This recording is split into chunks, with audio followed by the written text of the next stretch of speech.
یوم تکبیر ہر سال 28 مئی کو پاکستان کی جانب سے کیے گئے ایٹمی دھماکوں کی یاد میں منایا جاتا ہے، جب بھارت کی جانب سے 11 اور 13 مئی 1998 کو کیے گئے 5 دھماکوں کے جواب میں پاکستان نے 6 دھماکے کر کے دنیا پر واضح کر دیا تھا کہ پاکستان کے پاس جوہری طاقت نہ صرف موجود ہے بلکہ وہ بھارت کی ایٹمی جارحیت کا جواب اسی کے انداز میں دینے پر قدرت بھی رکھتا ہے۔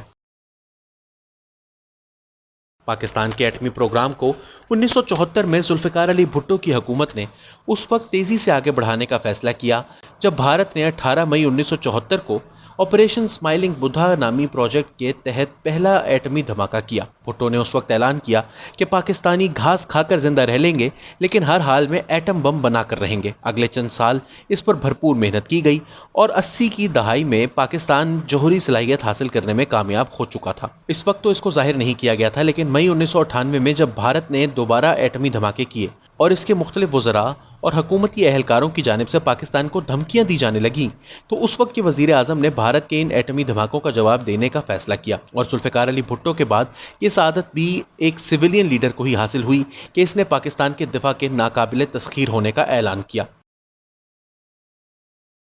اس میں کوئی شک نہیں کہ دنیا اور خصوصاً امریکہ کو پاکستان کی جوہری صلاحیت کے بارے میں بہت پہلے سے علم تھا، اور خود جنرل ضیاء الحق مشاہد حسین کو دیے گئے ایک انٹرویو میں اس کا اعلان بھی کر چکے تھے۔ لیکن یوم تکبیر پر ان دھماکوں کے بعد پاکستان نے ایسی تمام خواہشات پر پانی پھیر دیا جن کے تحت پاکستان کے جوہری پروگرام کو لیبارٹریز میں ہی دفن کر دیا جاتا، جیسے 1981 میں اسرائیل نے آپریشن بیبی لون میں عراق پر فضائی حملے کر کے اس کا نیوکلیئر ری ایکٹر تباہ کر دیا تھا۔ ایسے خدشات پاکستانی جوہری اثاثوں کے بارے میں بھی بارہا سامنے آئے تھے، اور 28 مئی کے دھماکوں سے چند گھنٹے قبل تک ایسی اطلاعات تھیں کہ بھارت اور اسرائیل کی جانب سے ایسا کوئی قدم اٹھایا جا سکتا ہے۔ تاہم اگر کوئی ایسا منصوبہ تھا بھی تو ان دھماکوں نے اسے خاک میں ملا دیا۔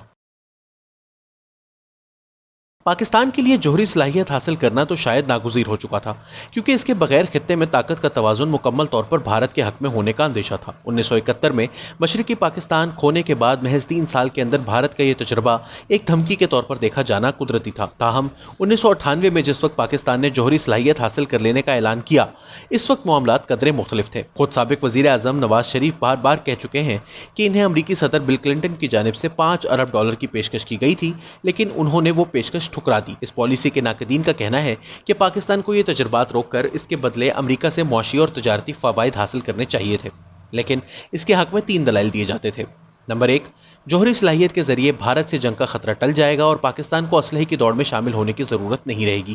2، پاکستان جوہری طاقت کے ذریعے سستی بجلی پیدا کرے گا۔ 3، خطے میں بھارت کے توسیع پسندانہ عزائم کو روکنے میں مدد ملے گی اور پاکستان اس سے برابری کی سطح پر بات چیت کر سکے گا۔ آئیے ان تینوں نکات کا جائزہ لیتے ہیں۔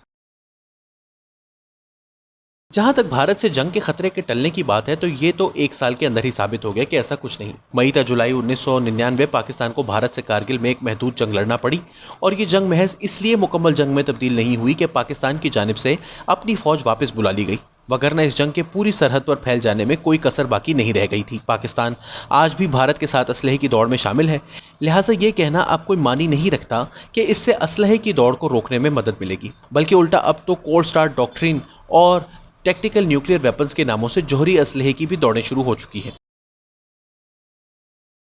پاکستان کی اس وقت بجلی کی کل پیداواری صلاحیت 29,944 میگا واٹ ہے، جس میں سے محض 1,355 میگا واٹ یعنی 4.5% بجلی ایٹمی قوت سے پیدا کی جا رہی ہے۔ کراچی میں چین کی مدد سے ایک اور بجلی گھر کا افتتاح نومبر 2013 میں کیا گیا تھا، لیکن یہ تاحال تکمیل کے مراحل میں ہے، اور اس کے پہلے فیز کے مکمل ہونے پر پیداواری صلاحیت میں 1161 میگا واٹ کا مزید اضافہ ہو جائے گا، لیکن 22 سال گزرنے کے باوجود محض 4.5% بجلی پیدا کرنا یہ ثابت کرتا ہے کہ بجلی پیدا کرنا ترجیح نہیں تھا۔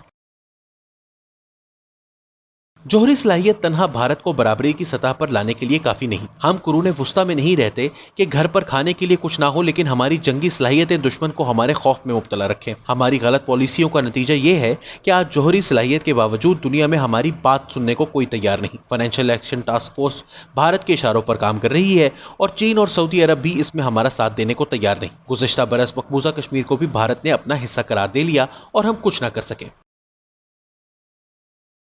یہ درست ہے کہ اس صلاحیت نے پاکستان کو بھارت کے خلاف جنگ میں ایک بنیادی دفاعی صلاحیت تو میسر آ گئی ہے،